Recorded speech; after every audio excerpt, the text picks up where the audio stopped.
Abre tu Biblia en Cantares. Estamos el día de hoy avanzando en nuestro estudio de Cantares. Ha sido muy interesante, ¿verdad? Por semanas hemos estado adentrándonos a lo que es el matrimonio. Ha sido una especie de curso prematrimonial, conferencia de matrimonios y muchas cosas más. Nuestra aventura aquí por Cantar de los Cantares. Pero tengo una noticia. El día de hoy vamos a avanzar del versículo 4 del capítulo 6 al versículo 8 del al versículo 4 del capítulo 8. Así es que la próxima semana es nuestra última enseñanza en el libro de Cantares. ¿Qué sigue después de Cantares? Isaías. Órale. Entonces se va a poner bien bueno, muy profético se va a poner. Muy bien. Quisiera leer la porción que tenemos delante, solo a una parte, del versículo 4 el versículo 10, aun cuando vamos a ver todo hasta el capítulo 8. Pero leamos esta porción, oremos y veamos qué es lo que Dios tiene preparado para nosotros. Dice así, Cantares capítulo 6 verso 4. Hermosa eres tú, oh amiga mía, como Tirsa, de desear como Jerusalén, imponente como ejércitos en orden. Aparta tus ojos de delante de mí, porque ellos me vencieron. Tu cabello es como manada de cabras que se recuestan en las laderas de Galaad. Tus dientes como manadas de ovejas que suben del lavadero, todas con crías gemelas, y estéril no hay entre ellas. Como cachos de granada son tus mejillas detrás de tu velo. 60 son las reinas y 80 las concubinas, y las doncellas sin número, mas una es la paloma mía, la perfecta mía. Es la única de su madre, la escogida de la que la dio a luz. La vieron las doncellas y la llamaron bienaventurada. Las reinas y las concubinas y la alabaron. ¿Quién es esta que se muestra como el alba, hermosa como la luna, esclarecida como el sol, imponente como ejércitos en orden? Oramos. Señor, gracias por permitirnos estar reunidos, Señor, y escuchar tu palabra el día de hoy. Señor, te rogamos que tú seas quien nos dirija, Señor. Creemos que tu palabra, toda ella, es inspirada por ti y es útil para enseñar, para redarguir, para corregir, para instruir en justicia, a fin de que estemos preparados, el hombre de Dios, la mujer de Dios, para toda buena obra, Señor. Ponemos este tiempo en tus manos, guíanos, dirígenos, Señor, en el nombre de Jesús. Amén. Muy bien. Hemos estado observando este libro y hemos dicho que es una poesía o un cantar, ¿verdad? Cantar de los cantares quiere decir eso, la mejor canción. Y estamos frente a una poesía no como las poesías que conocemos en Latinoamérica, que tiene que ver con ritmo y rima, sino que es una poesía hebrea que tiene mucho que ver con comparaciones. Y lo notamos inmediatamente. Vas a notar el día de hoy mucho la palabra cómo. Y está haciendo comparaciones entre alguna parte del cuerpo, el hombre de su esposa, con algo más. Y ese es el tipo de poesía. Pero otra vez, pensemos que es una poesía, entonces va a haber muchas alegorías, aunque en ciertos momentos más adelante pareciera bastante textual lo que está sucediendo. Y recuerda que hemos visto a esta pareja cómo se conocieron antes de la boda, cómo se expresaban uno del otro antes de la boda. Los conocimos en su cortejo, en su noche de bodas, y la última vez que los vimos estaban pues enojados, ¿verdad? ¿Por qué se enojaron? Pues porque él llegó tarde, ¿recuerdas? Tocó y ella no le abrió, hasta le dijo, ya estoy en pijama, ¿no? ¿Para qué me haces levantarme? Voy a ensuciar los pies. Y no va a atender la puerta y él se va. Y cuando ella llega a la puerta, pues él ya no está. Venía bastante incómodo él, ¿recuerdas? Venía mojado, dijo él. Vengo todo empapado, vengo todo mojado. Y le ábreme, y ella no le abrió. Y comenzó un momento de crisis. Dijimos, ese es el primer conflicto que están teniendo ellos dos. ¿Cómo salió del conflicto ella? Bueno, todavía la semana que vimos esta porción no los habíamos encontrado de nuevo, sino que ella lo que hizo fue responder la pregunta. Pues, ¿y qué? O sea, ¿qué es muy importante este cuate o qué? ¿Recuerdas que le dijeron? O sea, ¿y qué tiene de especial? Y ella recordó muchas cosas acerca de él que la ubicaron una vez más, y cuando le preguntaron ¿dónde está? Dice, se fue al huerto. Terminamos ahí diciendo que cuando hay un conflicto es importante entender quiénes somos, quién es Dios y cuál es su voluntad. Por eso la semana pasada el pastor Alex nos habló acerca de cómo Pablo nos dice nuestra identidad está en Cristo. Somos nueva creación de Dios. Tenemos que quitarnos el viejo hombre y vestirnos del nuevo hombre. Y nos dio mucho acerca de la voluntad de Dios en las relaciones. Habla la verdad, ¿recuerdas? Con amor.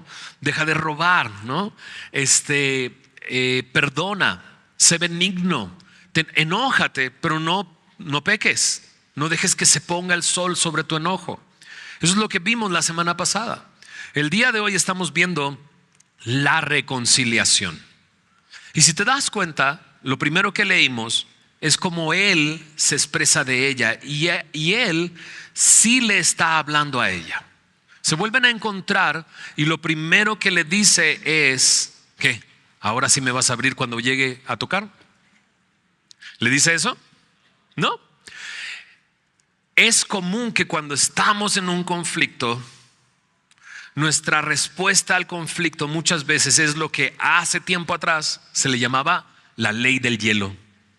Pues ahora no te hablo, a ver qué, ¿no? Y el día de hoy le dicen de otra manera a los chavos. ¿Cómo le dicen a eso? Gosteando, algo así, ¿no? Como que estás, pero no te hablo, pero no te contesto. Dejar en visto. Exactamente. Me dejó en visto, ¿no?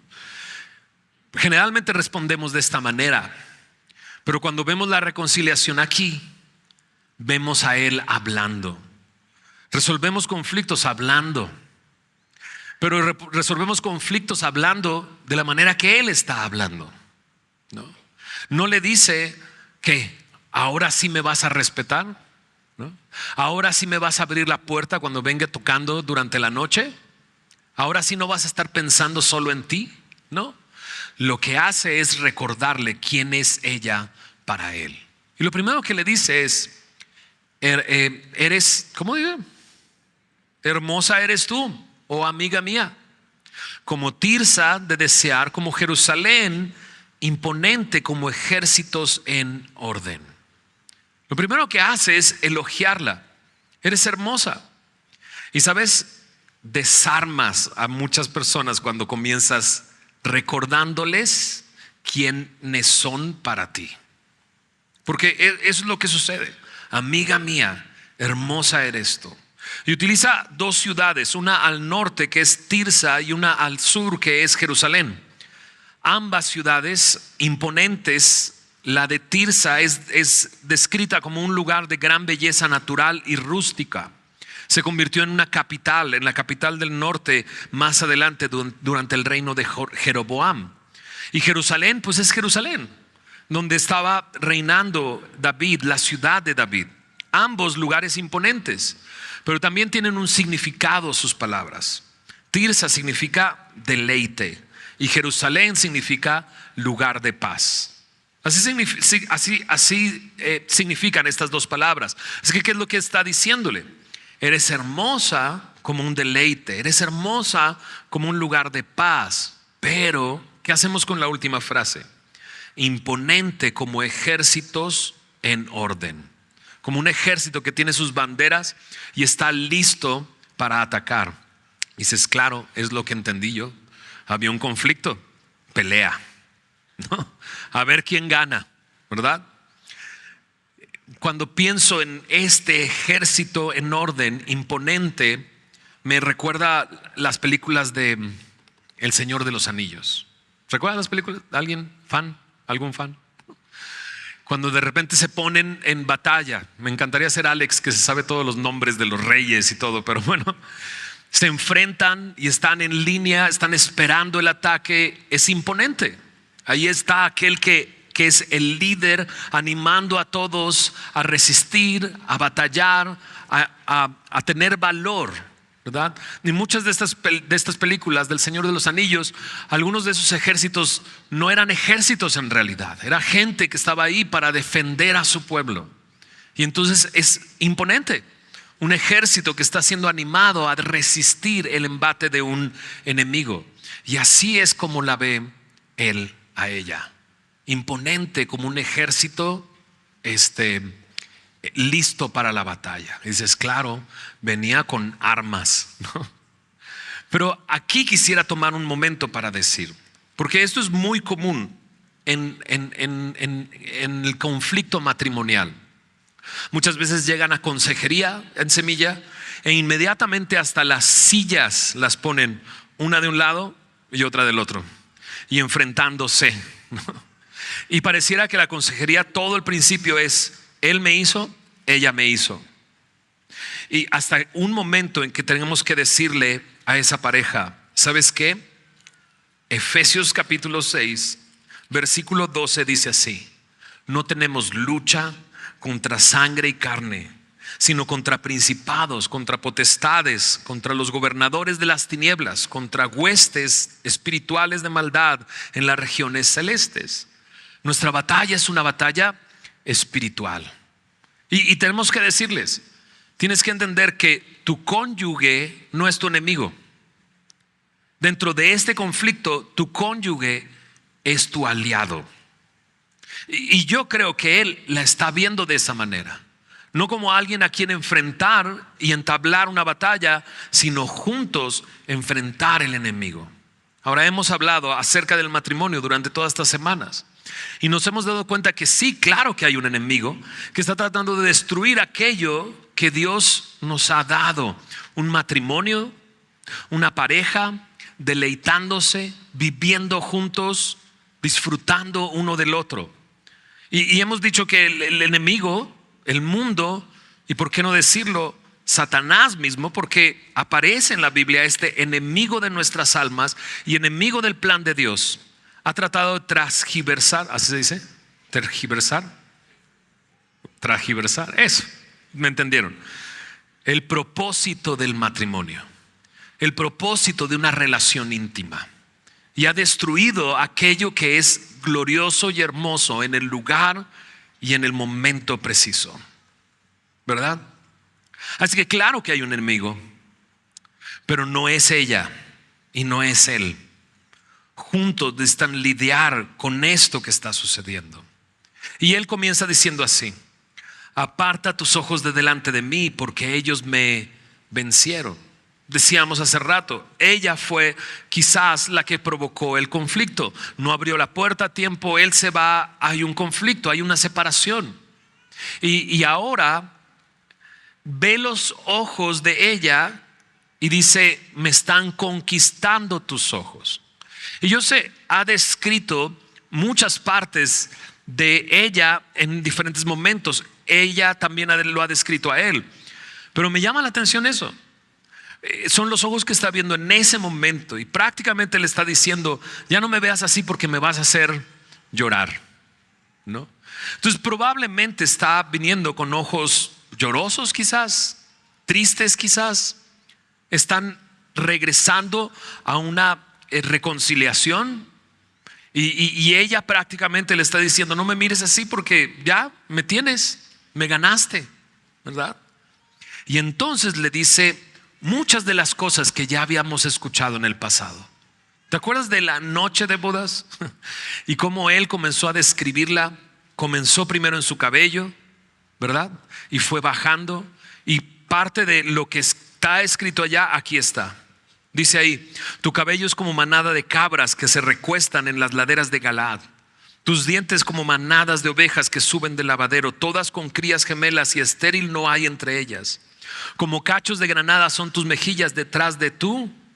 ¿Qué dice ahí? Velo. Veíamos en aquella ocasión que era la noche de bodas y estaba quitando ese velo, ¿recuerdas? Y pareciera que él está recordando ese momento. Lo mismo que te dije antes es lo mismo que veo el día de hoy en ti. El conflicto entre nosotros no ha cambiado. ¿Quién eres tú para mí? Y eso es bueno. Decíamos la semana pasada, bueno, hace 2 semanas, cuando hay conflictos, no abandones. Cuando hay pruebas, no abandones. Es común el abandonar cuando comienzan las cosas difíciles, pero aquí nos está dando principios de cómo lidiar con esto.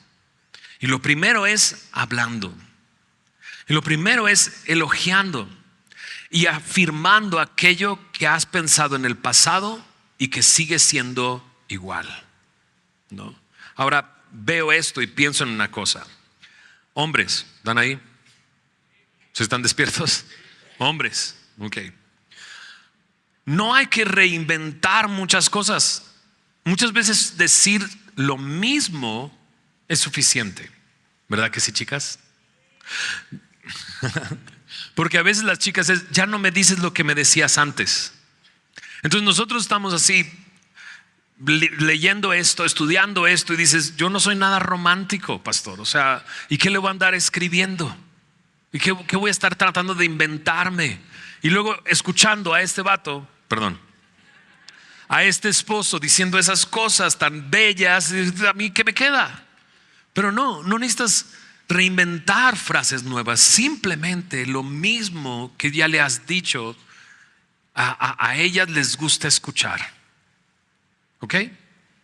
Y eso es lo que hace él. Lo mismo, aquello que te he dicho antes, es lo mismo que pienso el día de hoy. El conflicto no ha cambiado quién eres tú para mí. Pero no nada más eso. No solamente le dice eres hermosa, sino que no hay nadie que se compare a ti. ¿Viste eso? Mas una es la paloma mía, la perfecta mía. O sea, hay muchas mujeres. Hay doncellas, hay concubinas, hay reinas. Más adelante dirá, hay lo mismo, doncellas, reinas, concubinas, pero ninguna se parece a ti. Tú eres perfecta para mí. Ya, ahora sí ya te derrites con eso, ¿no? No solamente eres hermosa. Y muchas veces nuestras esposas no necesitan escuchar solamente eres hermosa, sino que no hay nadie más hermosa que tú. De hecho, cuando te ven, mira lo que dicen, verso 10. ¿Quién es esta? Dices, oye, más respeto, ¿no? ¿Quién es esta? Que se muestra como el alba, hermosa como la luna, esclarecida como el sol, imponente como ejércitos en orden, ¿no? Te ven las demás y se sorprenden de verte. Qué hermoso. Esto es el inicio de una reconciliación. Este es el inicio de estar de nuevo juntos. Ahora ella es la que habla. Mira lo que dice el verso 11 al versículo 13. Al huerto de los nogales descendí a ver los frutos del valle y para ver si brotaban las vides, si florecían los granados. Antes que lo supiera, mi alma me puso entre los carros de Aminadab. Vuélvete, vuélvete, oh Sulamita, vuélvete, vuélvete y te miraremos. ¿Qué veréis en la Sulamita? Algo como la reunión de 2 campamentos. Dices, no, ya me perdí. Yo también. Y muchos comentaristas que han tratado de descubrir qué es lo que significa esto también. No es muy claro lo que se está tratando de decir, y creo que mucho tiene que ver con el contexto de ese momento, con las imágenes que ellos están tratando de evocar, pero algunos llegan a un punto. Bueno, para empezar el verso 11, ahí en el versículo 11 del versículo 6 dice esto en la NTV. Déjame leerlo en la NTV, versículo ¿qué? 11. Dice la joven así: bajé a la arboleda de nogales y salí al valle para ver los nuevos brotes primaverales, para ver si habían brotado las vides o si las granadas ya estaban florecidas. Algunos comentaristas dicen, ella está bajando al huerto para ver si todo está bien, si así como debía de llegar la primavera, llegó. Y con la primavera llegaron los nuevos brotes y brotó la vid y las granadas están en flor, ¿no? Y me gusta esto. Después de un conflicto y cómo él la ha elogiado y cómo le hace ver, no ha cambiado mi forma de verte a pesar del conflicto. Ella está observando que hay fruto, que es primavera, que está comenzando de nuevo. Y así debe de ser cuando hay un conflicto y hay una reconciliación. Ella está observando, pero luego llega el versículo 12. Dice: antes que lo supiera, mi alma me puso entre carros de Aminadab. Ahora, muchos comentaristas dicen Aminadab. En la palabra original es Aminadib, no Aminadab. Y algunos dicen, bueno, como se parecía mucho a Aminadab, aunque dice Aminadib, le pusieron Aminadab en la Reina Valera. Y dices, ¿qué son los carros de Aminadab? ¿Qué significa esto? ¿No? ¿Qué quiere decir esto? Bueno, algunos dicen, pues los carros en ese momento, en el contexto en el que están, no es como para nosotros subirnos a un carro aquí. O sea, subirte a un carro a lo mejor lo hiciste viniendo para acá, en un transporte. Y quizás iban algunos, si vienen de lejos, a 100 kilómetros por hora, algunos a 40 kilómetros por hora. Pero subirte en un carro en esa época no era común. Incluso el día de hoy puedes agarrar una bicicleta e ir a una buena velocidad, pero en ese tiempo no. Y algunos comentaristas dicen, ella de repente se da cuenta que está, porque dice ahí, antes que lo supiera, mi alma me puso entre los carros de Aminadab. Es como si de repente hubieran dicho, y de repente estoy en una montaña rusa y estoy en un momento de mucha velocidad, ¿verdad? Y mucha emoción. Y creo que me inclino a esa interpretación, porque vienen del conflicto. Él comienza a hablar, ella se da cuenta que todo está bien. Para él sigo siendo la misma y me acaba de decir que no hay nadie como yo. ¿Cómo no emocionarme? ¿Cómo no disfrutar esto? Algunos otros ven este carro como la carroza donde José iba acompañado de Faraón en un despliegue público, en una presentación pública. Y algunos comentaristas dicen, bueno, probablemente sea ese despliegue público de que se han reconciliado. ¿Recuerdas que describió ella salir en la noche y haber sido golpeada? Sabíamos que era como una especie de sueño, pero todos se enteraron, tanto que le preguntaron, ¿y ese qué? ¿Y dónde está? Pero ahora públicamente están mostrando que se han reconciliado. Dice el versículo 13: vuélvete, vuélvete, oh Sulamita, vuélvete y te miraremos. Y la pregunta es, ¿quién está diciendo esto?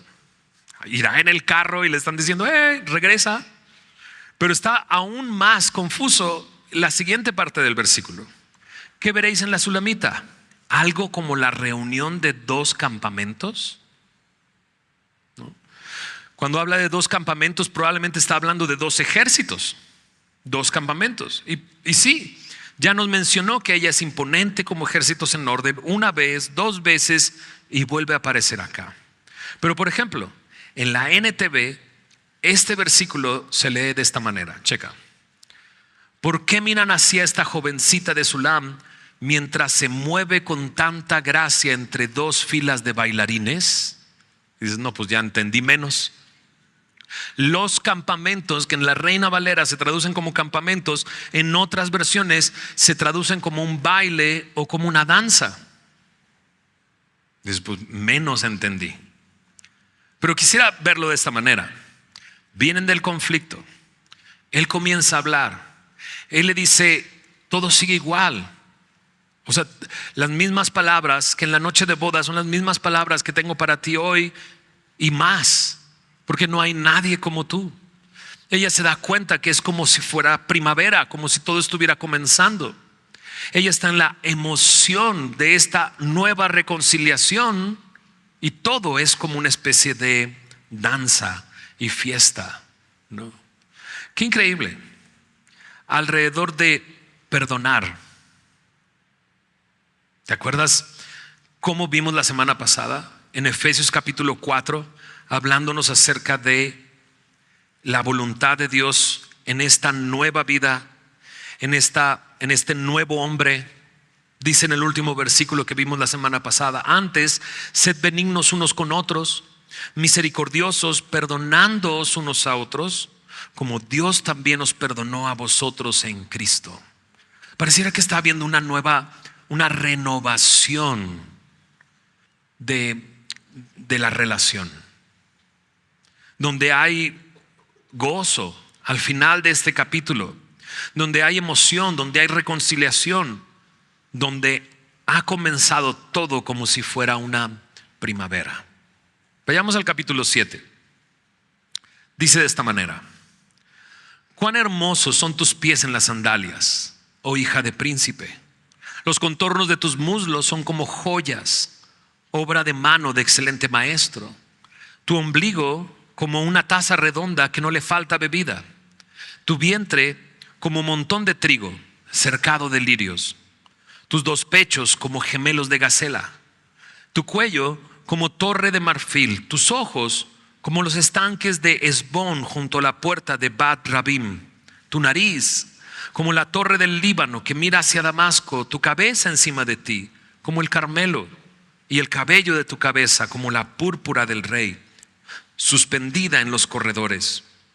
Qué hermosa eres y cuán suave, oh amor deleitoso. Tu estatura es semejante a la palmera y tus pechos a los racimos. Yo dije: subiré a la palmera, asiré sus ramas. Deja que tus pechos sean como racimos de vid, y el olor de tu boca como de manzanas, y tu paladar como el buen vino, que se entra a mi amado suavemente y hace hablar los labios de los viejos. Y dices: uy, ya se puso medio interesante. Se puso medio intenso. ¿Qué pasó? ¿Qué sucedió? El lenguaje es muy parecido a la noche de bodas. Y lo que está escrito es lo que está escrito. Y listo. De una manera muy poética, él vuelve a describir el cuerpo de ella, ya no de la cabeza al pecho, sino de los pies hasta la cabeza. Entonces la vez que vimos la noche de boda, dijimos que él describió cuántas cosas. ¿Alguien se acuerda cuántas cosas describió? ¿Cuántas partes del cuerpo describió? 7, ¿verdad? Bueno, si las cuentas ahora, son 10. Son 10 cosas que él está describiendo en esto que es el preámbulo a una relación entre ambos. Y está muy emocionado él, que describe lo que va a hacer, ¿no? Y al final termina diciendo: es como tu paladar, como el buen vino, ¿verdad? Como el buen vino. Así es que lo que está escrito es lo que está escrito. No tengo que decir más. Prácticamente él dijo esto y nos cerró la puerta una vez más. Ya nos deja ver más allá, pero simplemente describe lo que está sucediendo. Sí hay ese detalle. Ya no son 7, ahora son 10 cosas. Pareciera que esta relación va en una madurez, creciendo, observando, aprendiendo, conociéndose uno al otro. Cuando vimos esa noche de bodas, hablábamos de cómo era importante entender que Dios nos había regalado la sexualidad como un deleite. Lo vimos desde el principio de la Biblia con Adán y Eva en el huerto del Edén. Ambos estaban desnudos, dice, y no se avergonzaban, ¿verdad? Y lo vemos en la relación entre esta pareja. Pero es un lugar y un momento, el lugar y momento adecuados. ¿Recuerdas este coro que se repitió 2 veces? Donde ella le decía a las doncellas: espera, no despiertes el amor hasta el lugar apropiado. El lugar apropiado para la sexualidad es el matrimonio. Es un lugar protegido. Es un lugar donde puede crecer esta relación, y lo vemos en esta ocasión. Ya no son solamente 7 cosas, sino 10 cosas. Él está describiendo aún mucho más de ella. Cuando sacamos del lugar apropiado, la relación sexual se convierte en una cosa que destruye. Lo decíamos, es como el fuego dentro de la chimenea. Dentro de ese lugar va a traer bendición a toda la casa, va a calentar toda la casa. Está en ese lugar porque ese es el lugar que le corresponde. Pero cuando tú sacas ese fuego de la chimenea, puede destruirlo todo. Si decíamos aquella ocasión, si algo mueve al mundo es la sexualidad. Y esa es la sexualidad destructiva, que te dice, tú puedes acostarte con quien sea, no importa, es tu cuerpo. Pero entonces, ¿por qué hay culpa? ¿Y por qué hay miedo? ¿Y por qué hay tantos corazones rotos? ¿Y por qué hay tanto abuso? Y ahí me detengo, pero hay muchas cosas más que mencionamos aquella vez, que han destruido esto que Dios ha regalado, que nos ha dado como un regalo en el lugar y en el momento adecuado. Y ahora vemos que esto, al llegar la reconciliación, esta relación continúa y sigue siendo creciente, ha madurado y ha crecido. Mira lo que dice en la siguiente porción. Dice en el versículo 10, ahora es ella hablando. Yo soy de mi amado y conmigo tiene su contentamiento. Ven, oh amado mío, salgamos al campo, moremos en las aldeas. Levantémonos de mañana a las viñas, veamos si brotan las vides, si están en cierne, si han florecido los granados, y allí te daré mis amores. Las mandrágoras han dado olor y a nuestras puertas hay toda suerte de dulces frutas, nuevas y añejas que para ti, oh amado mío, he guardado. ¿No? Entonces te das cuenta que ahora ella es la que habla, ¿no? Y tiene el mismo sentir que él, tiene un deseo por estar con él. Y pareciera que ella toma la iniciativa. Ella es la que lo invita, ella es la que ha planeado. Y no solamente lo ha planeado un momento o un evento, sino una salida romántica. ¿Lo notaste? Dice, vámonos desde temprano, desde la mañana.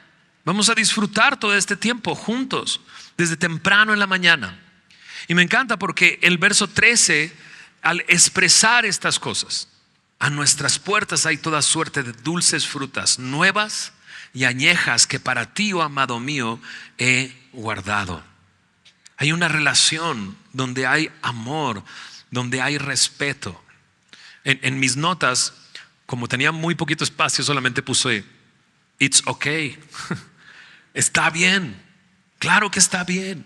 Dentro del matrimonio, ese es el lugar donde debe de suceder esto. Es el lugar donde ambos pueden disfrutarse, donde ambos pueden planear. Donde hay, dice aquí, frutas, me lo imagino así, frutas secas y frutas frescas. Momentos y lugares donde ambos están disfrutando.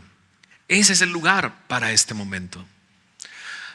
Déjame, no fui en la mañana a esta porción, pero acompáñame a 1 Corintios capítulo 7. Y ahorita te cuento uno de mis miedos. ¿Va? Mejor no. Ok, va. 1 Corintios capítulo 7. La iglesia de Corinto, bueno, la iglesia estaba en Corinto. Y Corinto era una ciudad de mucho pecado, ¿no? Tenía un dicho, lo que sucede en Corinto se queda en Corinto. No es cierto, ese es el de Las Vegas, ¿verdad? Lo que sucede en Las Vegas se queda en Las Vegas. ¿Por qué será que tiene ese dicho, verdad? Y Corinto era así, había mucho pecado. Y la iglesia pues estaba conformada de todas estas personas que en el pasado habían vivido mal y ahora habían conocido a Cristo. Amén. Pues más o menos, ¿verdad? Más o menos. Borrachos, adúlteros, idólatras, fornicarios, ladrones, avaros, habían sido rescatados, ¿verdad? Y ahora formaban parte de la iglesia. Pero estando en la iglesia, de repente este tema de la sexualidad, o sea, hay momentos en que dice, oye, como el Señor te tomó, así quédate. Porque varios tenían varias parejas, tenían no solamente esposa, tenían concubina. ¿Y ahora qué haces? ¿No? ¿Cómo resuelves toda esta maraña que estás arrastrando del pasado? ¿Verdad? Y uno de los temas tenía que ver con la sexualidad. Entonces algunos en Corinto mandan preguntas a Pablo Y esta carta básicamente está respondiendo esas preguntas, Pablo. Acerca de lo que me dijiste de esto, aquí está la respuesta. Acerca de lo que me dijiste de esto, aquí está la respuesta. Bueno, checa la respuesta de Pablo. Dice ahí en el versículo 1 del capítulo 7. En cuanto a las cosas que me escribisteis, bueno le sería al hombre no tocar mujer. Pero a causa de las fornicaciones, cada uno tenga su propia mujer y cada una tenga su propio marido. ¿Cuál era la pregunta? Qué loco, ¿verdad? O sea, está trayendo una respuesta, pero no nos está diciendo cuál era la pregunta. Y pareciera que la pregunta es: ¿será mejor, bueno? O sea, mejor ya no tenemos relaciones. O sea, nuestra vida fue terrible, nuestra vida fue de pecado, entonces mejor dejemos la sexualidad, se acabó. Y entonces Pablo dice: bueno, sí, sería bueno que el hombre no toque mujer, no tenga relaciones con una mujer, pero es mejor ten a tu marido y ten a tu esposa. Es lo que está diciendo Pablo. Dice de esto en el versículo 3: el marido cumpla con la mujer el deber conyugal y asimismo la mujer con el marido. La mujer no tiene potestad sobre su propio cuerpo, sino el marido. Ni tampoco tiene el marido potestad sobre su propio cuerpo, sino la mujer. No os neguéis el uno al otro, a no ser por algún tiempo de mutuo consentimiento, para ocuparos sosegadamente en la oración y volver a juntaros en uno, para que no os tiente Satanás a causa de vuestra incontinencia. Mas esto digo por vía de concesión, no por mandamiento. Dices: ¿qué onda con el Pablo? Pues Pablo se está metiendo en esto que estamos viendo en Cantares. Y en esto que estamos diciendo. Dice un comentarista, no recuerdo cuál es, creo que era Trapp, pero dice él: Satanás es bien hábil para destruirnos con esta área de nuestra vida. Y hace que antes del matrimonio te tienta para que sea una actividad sexual fuera de control y fuera del marco del matrimonio. Pero llegando al matrimonio, Satanás entonces te tienta al revés y ya no hay más relaciones sexuales. Y eso es común, bastante común.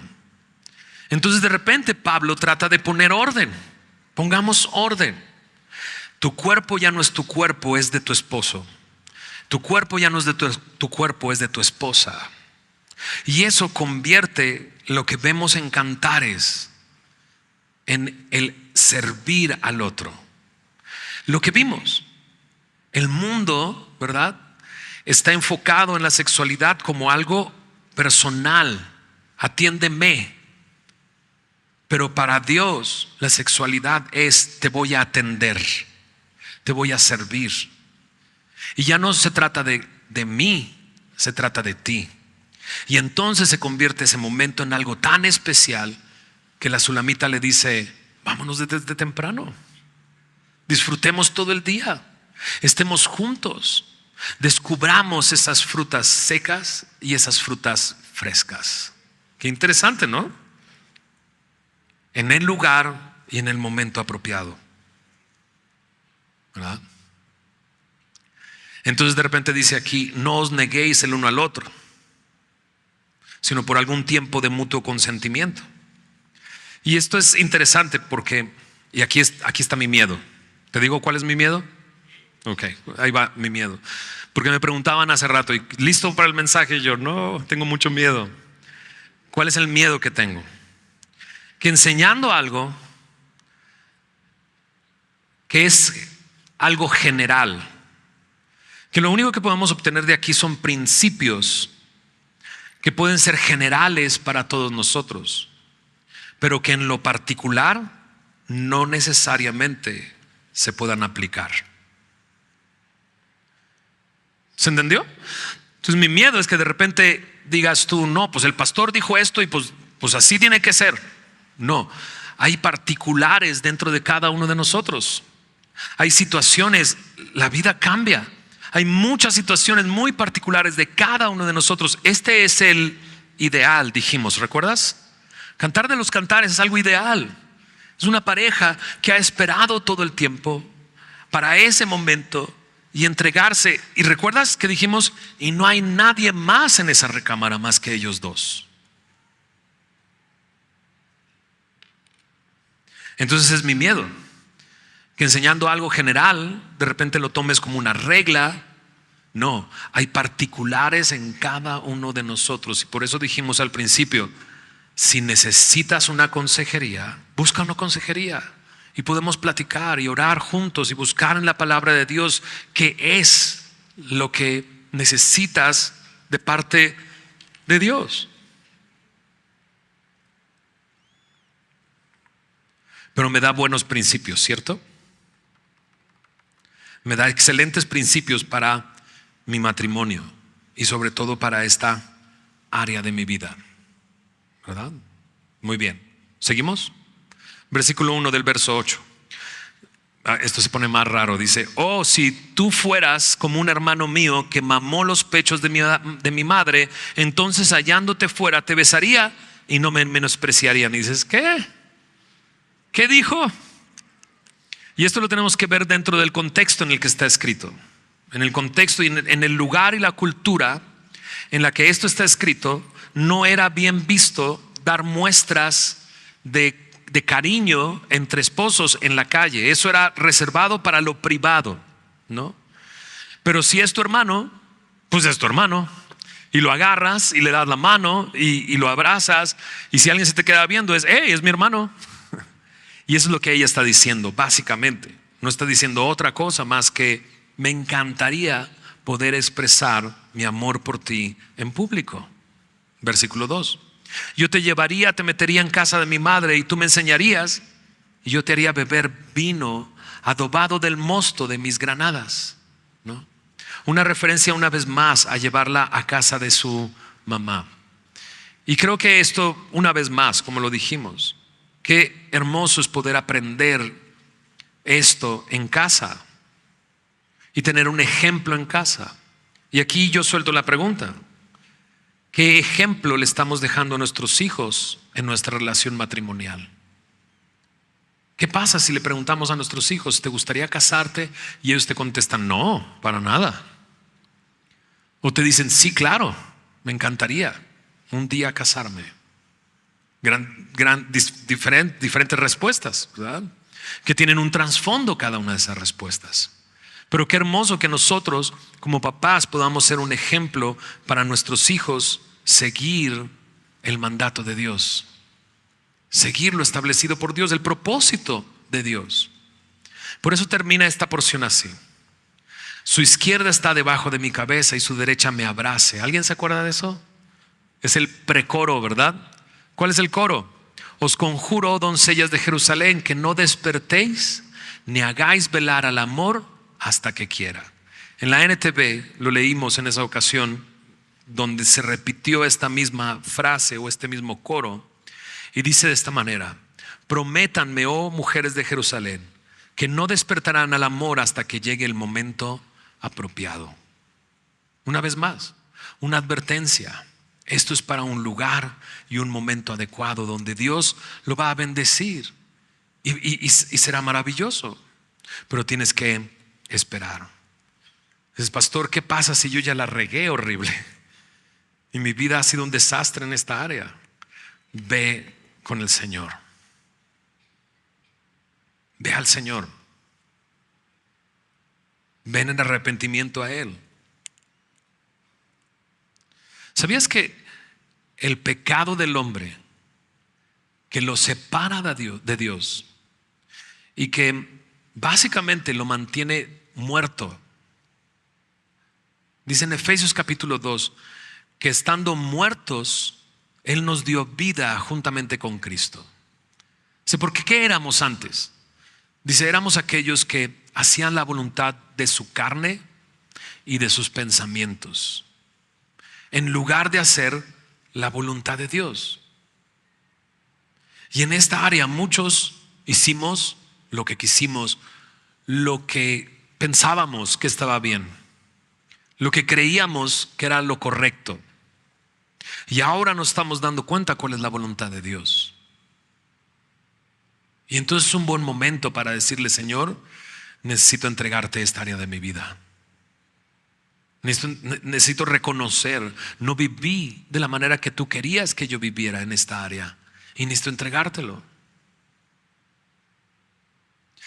todo lo que se sale de esto, me encanta esto. Jesús dice: serás verdaderamente mi discípulo si yo permanezco en ti y tú permaneces en mis palabras. Dice, porque cuando permanezcas en mis palabras, conocerás la verdad y la verdad te hará libre. Lo que Jesús vino a hacer es traernos libertad. Ojo, Jesús mismo dijo: el Hijo del Hombre no vino para condenar al mundo, sino para que el mundo sea salvo por medio de él. Jesús vino a traer salvación. Jesús vino a traer libertad. El mismo Jesús dice en la sinagoga de Nazaret, abrió el libro de Isaías, leyó: el Espíritu de Dios está sobre mí, me ha ungido para traer buenas nuevas a los pobres, para dar libertad a los cautivos, vista a los ciegos, para liberar a los oprimidos, para traer el año agradable del Señor. Eso es lo que viene a hacer Jesús. Y quizás eso es lo que está haciendo el día de hoy a través de este mensaje, abriendo tus ojos. Ahora puedo ver, pero no se quiere quedar ahí. Él quiere traerte libertad.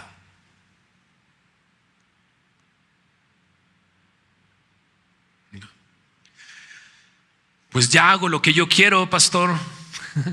Es la primera vez que me invitan aquí y eso ya lo tengo resuelto. Yo hago lo que yo quiero con mi cuerpo. Pero ¿a dónde te ha llevado? ¿Y qué es aquello que tu cuerpo te pide y no puedes dejar de hacer? Y que en el tiempo pasado te avergonzaba y te hacía sentir culpable, pero ahora dices, pues, ni modo, así es. Hacer la voluntad de nuestra carne y de nuestros pensamientos nos lleva a la esclavitud, pero hacer la voluntad de Dios nos lleva a la libertad. Jesús vino no para condenarnos, Jesús vino para traer libertad. Jesús vino para transformar nuestras vidas, vino a traer el año agradable del Señor. ¿Okay? Y muchos de nosotros, Dios nos rescató en un momento de nuestra vida y desde ese momento comenzó el año agradable del Señor. Amén. Es lo que nos transformó y nos dio una nueva vida y nos hizo que se colocaran todas las cosas en el lugar correspondiente, dándole valor a lo que es importante y haciendo a un lado aquello que no era importante y que creíamos que era importante. El pecado nos esclaviza, pero Jesús vino a traernos libertad. Esa es la voluntad de Dios. Entonces, si estás esclavizado por la pornografía, por el adulterio, escúchame bien, hay libertad en Cristo Jesús. Si estás esclavizado o esclavizada, van yendo de una relación a otra y a otra y a otra y a otra, y lo único que haces es romper tu corazón una y otra vez. Escucha, Jesús vino para sanar, olvide esa, sanar a los quebrantados de corazón. Él puede darte libertad de ese ciclo destructivo en el que te encuentras. Pero ya es muy tarde, pastor. No, nunca creo que es tarde.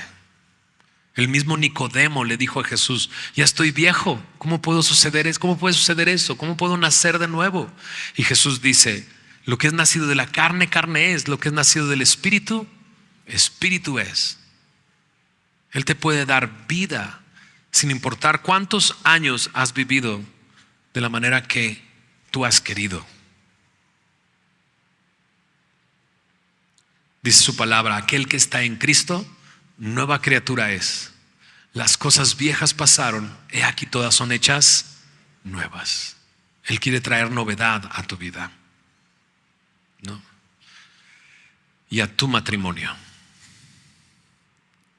Él puede hacer nuevas todas las cosas en tu matrimonio. ¿Oramos? Señor, gracias por tu palabra. Gracias por permitirnos meditar en estos pasajes, Señor. Y aun cuando son difíciles, nos damos cuenta y aprendemos aquellos principios que tú quieres traer a nuestra vida. Señor, tú sabes exactamente quién está en un conflicto. Y Señor, y qué bello es encontrar estos principios, hablar. Señor, hacer saber que no ha cambiado nada a pesar del conflicto. Señor, observar cómo tú puedes traer una primavera, Señor, al matrimonio. Y ese lugar que ahora tiene el miedo, el temor, la frustración, y sustituirlo con tu gozo, Señor, cuando tú llegas. Señor, gracias por tu palabra, Señor. Y te pido por aquellos que están a punto de casarse, Señor. Sigue guardándoles, Señor. Sigue haciendo tu obra en ellos. Sígueles dando, Señor, el poder centrar sus ojos en ti, Señor, para tu gloria y para tu honra. Y Señor, aquellos que están casados, te pido que tú traigas novedad de vida. Que seas tú, Señor, trayendo vida, trayendo reconciliación, trayendo esperanza, trayendo gozo, Señor. Por aquellos que incluso el día de hoy ven su matrimonio como algo ya terminado y que no tiene solución y han escuchado esto, permíteles primero, Señor, conocerte a ti, tener vida, Señor, y confiar aquellas cosas que están fuera de sus manos en las manos de aquel que pagó nuestros pecados en la cruz, en tus manos, Señor. Señor, tu resurrección nos muestra que hay nueva vida, Señor, para aquel que cree en ti. Trae esa nueva vida, Señor. Y trae libertad, Señor, porque tú has prometido traer libertad. Que aquellos que viven en esclavitud del pecado, Señor, puedan ser libres porque tú les haces libres. Dice tu palabra que si el Hijo os libertare, seréis verdaderamente libres. Trae esa verdadera libertad, Señor. Te lo pido en el nombre de Jesús. Amén, amén. Dan un aplauso al Señor. Vamos a ponernos de pie.